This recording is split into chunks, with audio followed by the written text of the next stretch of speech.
Question number 34. In two experiments, X and Y measurements are made for the kinetic energies of the photoelectrons emitted when light is incident on two different metal surfaces. Okay. The graph shows a variation of Ek with frequency, which is given over here. So the equation for a photoelectric effect is given by Ek is equal to Hf minus phi.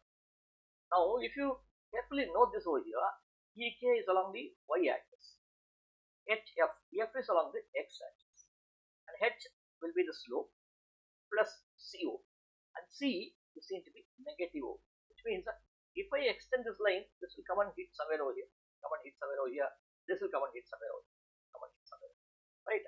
So what is this now? This is nothing but your y-intercept over here. What is this? The value of C is nothing but your y-intercept, which means it is intercepting the y-axis. That's what it means.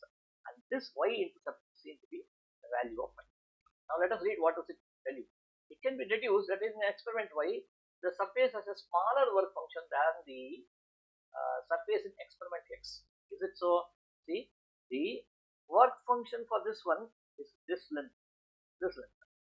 The work function for Y is into this length, which means what? Let's say work function for Y is greater than the work function for X, because the lengths are different over here, right?